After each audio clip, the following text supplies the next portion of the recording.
মহাপ্রভুর মতো তার বাসনা নিয়ে তিনি নাচছেন। তিনি ভগবানকে দর্শন করে আজ রাধা ভাবে বিভোর হয়ে নৃত্য করতে করতে চলেছেন। এদিকে রথ চলতে চলতে জগন্নাথ তার ভাবে চলেছে, এক একজনের ভাবে চলেছে। মহাপ্রভু ভাবে চলেছে, রাজা রাজার ভাবে চলছে, ওদিকে জগন্নাথের ভাবে চলছে। জগন্নাথ চলতে চলতে আবার দাঁড়িয়ে গেল। জগন্নাথ দাঁড়ালো কেন? অনেক জায়গায় জগন্নাথ দাঁড়ায়, যেমন ওই বলরামজি, ভক্ত বলরাম দাসজির স্মরণে জগন্নাথ দাঁড়িয়ে যান। জগন্নাথ শ্রদ্ধা দেবী ওই রাজবংশে একজন রানী হয়েছিল, মানে প্রাচীন কালে শ্রদ্ধা দেবী নামের একজন রানী হয়েছিলেন। সেই রানী কি করেছিলেন, আগে কিন্তু খোঁজাখুঁজি গন্ডিচা যাওয়ার যে পথ, মন্দির থেকে খোঁজা গন্ডিচা যাওয়ার যে পথ, এর মাঝখানে একটা নদী ছিল, সরু একটি নদী বইত, পিটিয়ারি নামের নদী। তো সেই নদীর জন্য আগে কি ছিল, এখন যেমন 3টি রথ, আগে 6টি রথ করতে হতো। এই পারে 3টি, নদী পার করে আবার ওই পারে 3টি।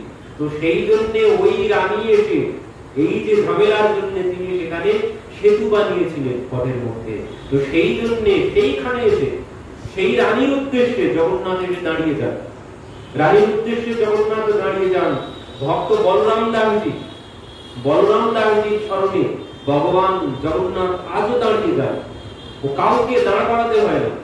ভক্ত বলরামজির স্মরণে, বলরাম দাসজির স্মরণে জগন্নাথ আজও দাঁড়িয়ে যান। এই বলরাম দাসজি ইনি কে ছিলেন? ইনি জগন্নাথের একজন মহান ভক্ত ছিলেন। ইনি প্রত্যহ, ইনি জাতিতে শূদ্র ছিলেন। ইনি প্রত্যহ জগন্নাথ দর্শনে আসতেন।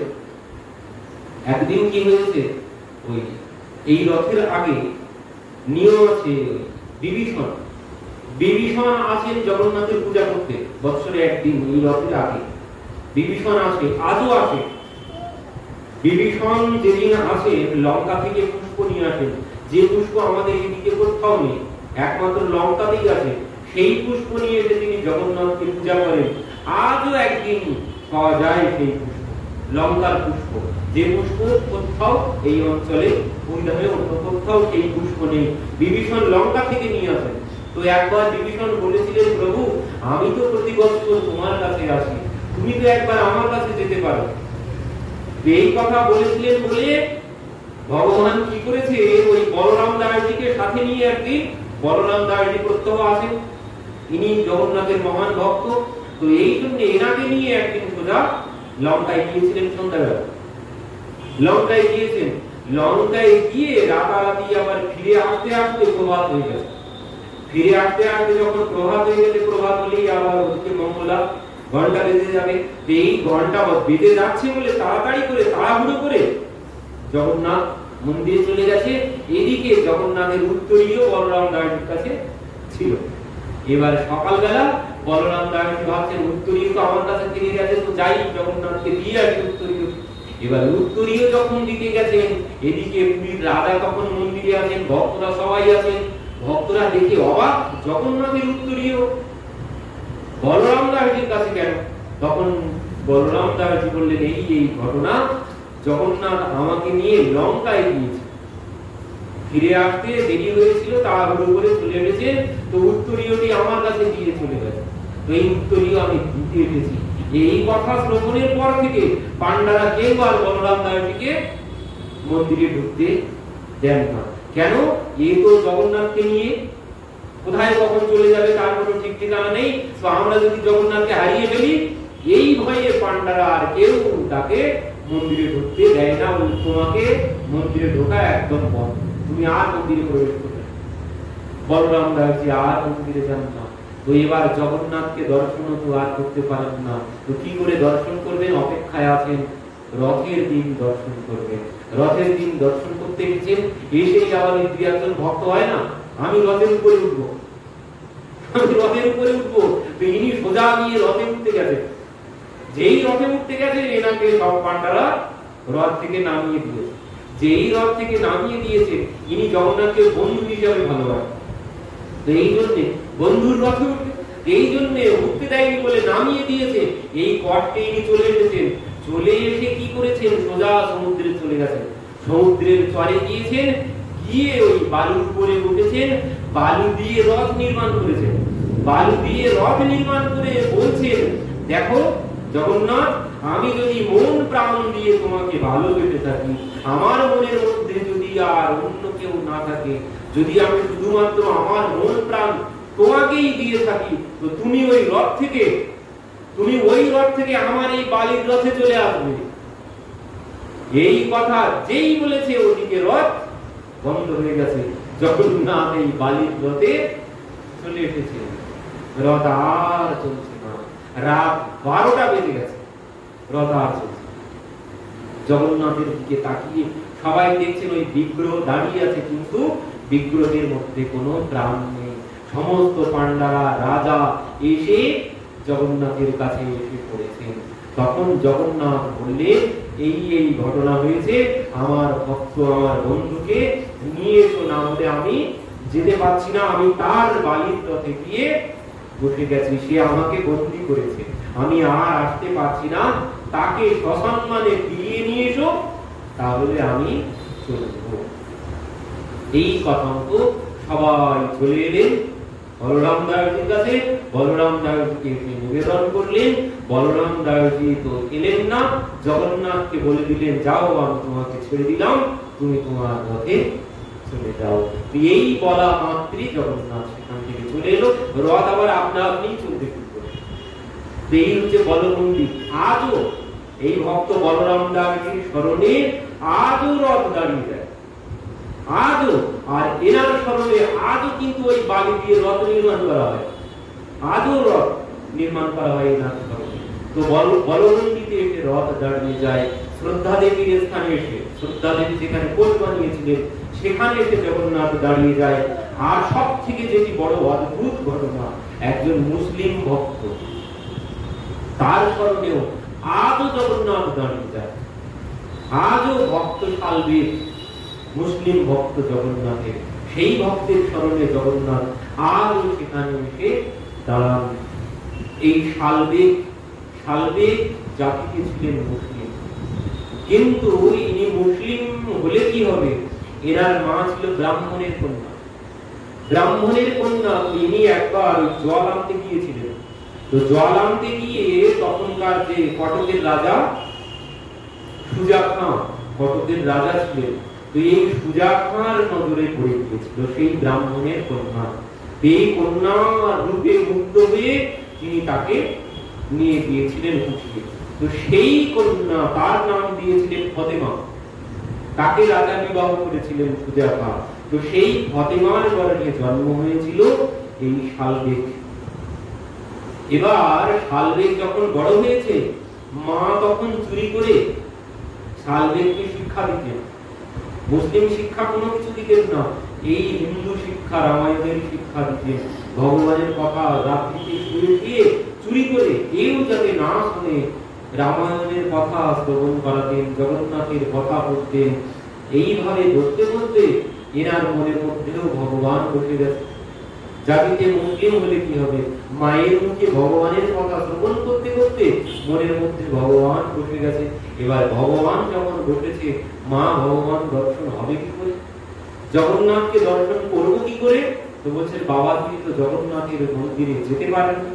তো এই শালবেগ একবার কি করলো, চুরি করে, বয়স তখন 15 বছর, চুরি করে তিনি গৃহ ত্যাগ করে পুরী ধামে চলে এসেছিলেন।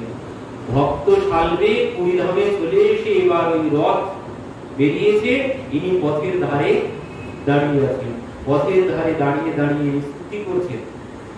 এমন সময় শালবেগ যেখানে দাঁড়িয়ে দাঁড়িয়ে, সামনে তো আসতে পারছেন না মুসলিম, পথের এক পাশে দাঁড়িয়ে দাঁড়িয়ে স্তুতি করছেন, রথ সেইখানে এসে দাঁড়িয়ে আছে। ভক্ত শালবেগ যেখানে এসে জগন্নাথের স্তুতি করছেন, রথ সেখানে এসে দাঁড়িয়ে গেল। পান্ডারা তো আবার জগন্নাথের চরণে পড়েছেন। জগন্নাথ বলে দিলেন, যাও আমার ভক্তকে নিয়ে, আমার ভক্তকে নিয়ে এসো। এবার তো পান্ডারা ভক্ত খুঁজতে শুরু করলো, ভক্তকে কোনো ভক্ত আর খুঁজে পায় না, সবাই বলে আমি ভক্ত। পরবর্তীতে প্রভু কুমার কোন ভক্তকে নিয়ে আসবো, তখন বলে দিলেন, যাও আমার ভক্ত শালবেগকে নিয়ে এসো, না হলে আমি আর এখান থেকে যাব না। তখন পান্ডারা গিয়ে বললেন, ভক্ত শালবেগ কে আছে এখানে? এবার শালবেগ তখন সম্মুখে এসেছেন। শালবেগকে নিয়ে সোজা রথের উপরে তোলা হলো, সোজা রথের উপরে তোলা হলো শালবেগকে নিয়ে। শালবেগ রথের উপরে উঠে জগন্নাথের আরতি করলেন। জগন্নাথকে যে আরতি করেছেন, আরতি করে প্রণাম নিবেদন করেছেন। প্রণাম নিবেদন করে 1 minute, 2 minute, 3 minute, 4 minute, 5 minute, 10 minute হয়ে গেল, আর প্রণাম করে উঠছে না। পান্ডারা ভাবছেন কি হলো, এতক্ষণ কেন প্রণাম করছে, এতক্ষণ কেন প্রণাম করছে? প্রণাম তো এতক্ষণ ধরে কেউ করে না। এবার যেই তোলাতে তুলতে গেছে, তুলতে গিয়ে দেখছে আর শালবেগ নেই, শালবেগ প্রাণ ত্যাগ করেছে। তো সেই রথের উপরে শালবেগ জগন্নাথের সাথে লীন হয়ে গেলেন। তো সেই শালবেগের স্মরণে, সেখানে শালবেগের সমাধি আজও আছে, সেই সমাধির পাশে জগন্নাথ এসে আজ দাঁড়িয়ে যান। তো এইভাবে জগন্নাথ দাঁড়াতে দাঁড়াতে রথ যখন সেই উদ্যানের সম্মুখে এসেছে, উদ্যানের কাছে এসে রথ দাঁড়িয়েছেন। সেই রথ যখন দাঁড়িয়েছেন, মহাপ্রভু এবার বিশ্রাম নিতে গেছেন। মহাপ্রভু বিশ্রাম নিতে গেছেন। এমতো সময় সার্বভৌম রাজাকে ইশারা করলেন, বললেন এবার তুমি প্রভুর কাছে চলে যাও। তো রাজা সঙ্গে সঙ্গে কি করলেন? রাজা সঙ্গে সঙ্গে তার সেই রাজ পোশাক সব খুলে ফেললেন, ফেলে একজন ভক্তের স্বরূপ ধারণ করলেন। ভক্তের স্বরূপ ধারণ করে রাজা এবার মহাপ্রভুর কাছে এসে উপস্থিত হয়েছেন। সার্বভৌম ভট্টাচার্য বলেই দিয়েছিলেন যে দেখো, মহাপ্রভু যখন বিশ্রাম করবেন, মহাপ্রভুর কাছে তুমি যাবে, গোপীগীতির শ্লোক গাইতে গাইতে তুমি মহাপ্রভুর কাছে যেও। তো মহাপ্রভু এতক্ষণ চলেছেন, নৃত্য করেছেন, কীর্তন করেছেন, এই জন্য তো পরিশ্রম হয়েছে। তো জগন্নাথ বল্লভ উদ্যান, জগন্নাথ বল্লভ উদ্যানে এসে মহাপ্রভু বিশ্রাম নিচ্ছেন। এর মতো সময় রাজা এসেছেন। রাজা ওই গোপীগীতির শ্লোক গাইতে গাইতে জগন্নাথ বল্লভ উদ্যানের মধ্যে প্রবেশ করেছেন। মহাপ্রভু তো অচৈতন্য অবস্থায় পড়ে আছেন চোখটা বন্ধ করে। রাজা তখন গোপীগীতির শ্লোক গাইতে গাইতে উদ্যানের মধ্যে প্রবেশ করেছেন। জয়তি দেহিকম জন্মনা ব্রজ শ্রয়তো ইন্দিরা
রাজা যখন গাইতে গাইতে উদ্যানের মধ্যে প্রবেশ করেছেন, এদিকে মহাপ্রভু বলতে শুরু করেছেন, কে তুমি, কে তুমি, আরো শ্রবণ করাও, আরো শ্রবণ করাও, কি আমার তাপিত হৃদয়কে শীতল করলে, কে তুমি?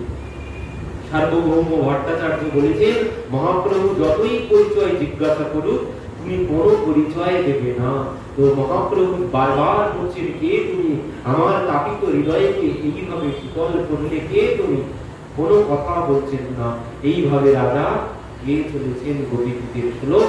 পরবর্তীতে যখন গোপীগীতের অন্তিম শ্লোক গিয়েছেন, ইয়ত্তে সুজাত চরণম গুরুহম স্তনেষু হিতাসনৈ প্রিয়রধিমহি কর্কশেষু তেন তুমিমতসু তদ্ব্যথতেন কিঞ্চি কুল্পাদির্ভ্রমতিধির ভবদায়ুষম নঃ।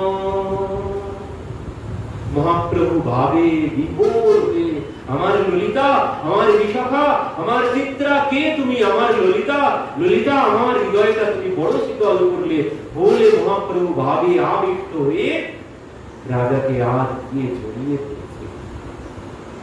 রাজাকে যখন গিয়ে জড়িয়ে ধরেছে, রাজা মহাপ্রভু বলছেন, তুমি মনে বহু দিলে অমূল্য রতন, মোর কিছু দিতে নাহি দিনু আলিঙ্গন। মহাপ্রভু বলছেন, তুমি মোরে বহু দিলে অমূল্য রতন, মোর কিছু দিতে নাহি দিনু আলিঙ্গন। বলে তুমি আমাকে বহু অমূল্য রতন দান করেছো, আমার তো দেওয়ার মতো কিছু নেই, তো আমি তোমাকে আলিঙ্গন দান করলাম। এত বলি সেই শ্লোক পড়ে বারে বার, দুই জনার অঙ্গে কম্প নেত্রে জলধার, ভরিদা ভরিদা বলি করে আলিঙ্গন, ইহা নাহি জানে হো কোন জন। মহাপ্রভু বলছেন, ভরিদা ভরিদা ভরিদা, মানে তুমি আমাকে অনেক মূল্যবান সম্পদ দান করেছো। এই বলে মহাপ্রভু আজ রাজাকে জড়িয়ে ধরেছেন। প্রভু কহিতে তুমি করিলে মোরে, আচম্বিতে আসি পিয়াও কৃষ্ণ লীলামৃত। মহাপ্রভু বলছেন, কে তুমি করিলে আমার বড় হিত, আচম্বিতে আসি পিয়াও কৃষ্ণ লীলামৃত। কে তুমি আমাকে এই কৃষ্ণ কথামৃত, কৃষ্ণ লীলামৃত আমাকে পান করাচ্ছ? তুমি কি আমার ললিতা? তুমি কি আমার বিশাখা? মহাপ্রভু এইভাবে বলতে শুরু করেছেন। রাজা বললেন, রাজা কহে আমি তোমার দাসের অনুদাস, ভিত্তির ভৃত্য পরমরে এই মোর আশ। এবার রাজা বলেছেন, এতক্ষণ কোনো কথা বলেননি। রাজা কহে আমি তোমার দাসের অনুদাস, ভৃত্যের ভৃত্য পরমরে এই মোর আশ। রাজা বলছেন, আমি তোমার দাসের দাসের অনুদাস। এই হচ্ছে প্রেম লাভের ফল। যখন কেউ প্রেম পেয়ে যায়, তখন কেউ দাসও আর হয় না, তখন কেউ ভগবানের দাস হয় না, তখন কেউ আর ভগবানের দাস হতে চায় না। তখন বলছেন, আমি তোমার দাসের দাসের দাসের দাস। এই হচ্ছে প্রেম লাভের পরিণাম। কেউ যদি প্রেম পেয়ে যান, তাহলে তার মধ্যে এই ভাব আসবে। এই জন্য রামানন্দ আচার্য বললেন, প্রেম ভক্তি সর্বসাধ্য সার। এই হচ্ছে সর্বসাধ্য সার, এই হচ্ছে সাধনার সার। প্রেম ভক্তি হচ্ছে সাধনার সার, এই ছাড়া আর কোনো কিছু নেই। একমাত্র প্রেম ভক্তি হচ্ছে সবকিছুর সার। প্রেম ভক্তি ছাড়া জীবনে কোনোদিন কোনো কল্যাণ হওয়া সম্ভব নয়। এই প্রেম ভক্তি হচ্ছে পঞ্চপুরুষার্থ। আমাদের যে চতুর্পুরুষার্থ, ধর্ম অর্থ কাম মোক্ষ, এই হচ্ছে চতুর্পুরুষার্থ। কিন্তু মহাপ্রভু এই পঞ্চম পুরুষার্থের কথা বললেন। প্রেম ভক্তি হচ্ছে পঞ্চম পুরুষার্থ। এই পঞ্চম পুরুষার্থ ছাড়া জীবনে কোনোদিন কোনো কল্যাণ হওয়া সম্ভব নয়। ওই ধর্ম অর্থ কাম মোক্ষ এ দিয়ে কোনোদিন কল্যাণ হয় না। যখন এবার রাজা নিজের পরিচয় দিয়েছে, তখন মহাপ্রভু বলছেন, রাজা তুমি কি চাও? রাজা তুমি কি চাও? তখন রাজা বলছেন, প্রভু আমি তোমাকে দর্শন করতে চাই, আমি তোমাকে দর্শন করতে চাই। মহাপ্রভু বলছেন দর্শন তো হচ্ছে, আবার কি দর্শন করতে চাও? তুমি তো আমাকে দর্শনই করছো, আবার কেন দর্শন করতে চাও? তখন মহারাজ বলছেন, প্রভু আমি এই দর্শনের কথা বলছি না। প্রভু তুমি যখন নৃত্য করছিলে, আমি যখন তোমাকে দর্শন করছিলাম, আমি তোমার নৃত্য দর্শন করছি, আর মাঝে মাঝে রথের উপরে জগন্নাথকে দর্শন করছি। আমি কখনো কখনো দেখতে পাচ্ছি তোমার নয়নে যেমন অশ্রু বইছে, মহাপ্রভুর নয়নে যেমন অশ্রু বইছে, বলছেন মহাপ্রভু নৃত্য করছেন আর নয়ন দিয়ে ভিস্কারির মতো অশ্রু জল বইছে, আর সেই অশ্রু যার অঙ্গে পড়ছে সবার মধ্যে মহাপ্রভুর প্রেম জেগে যাচ্ছে। তো বলছেন প্রভু তোমার নয়নে যেমন অশ্রু বইছিল, আমি কখনো কখনো রথের দিকে তাকিয়ে দেখছিলাম জগন্নাথের নয়নে ওই একই ভাবে অশ্রু বইছে। প্রভু আবার দেখি কখনো কখনো তুমি নৃত্য করছো না পথের মাঝখানে, কখনো কখনো দেখছি জগন্নাথ এসে পথের মাঝখানে নৃত্য করছে, তুমি রথের উপরে দাঁড়িয়ে আছো। প্রভু এ তো আমি বুঝতে পারছি না কোনো কিছু, তোমার এই কেমন লীলা প্রভু, আমি এ তো কিছুতেই আমার ভিতরে প্রবেশ করলো না। প্রভু এ কেমন লীলা প্রভু, আমি এই স্বরূপ জানতে চাই। আমি কি দেখলাম, আমি কি দেখলাম প্রভু, আমি এই স্বরূপ পরিষ্কার ভাবে জানতে চাই। প্রভু আমি দর্শন করেছি, তবুও আমার পাপী মন কিছুতেই স্যাটিসফাইড হতে পারছে না, সংশয় কিছুতেই দূর হচ্ছে না।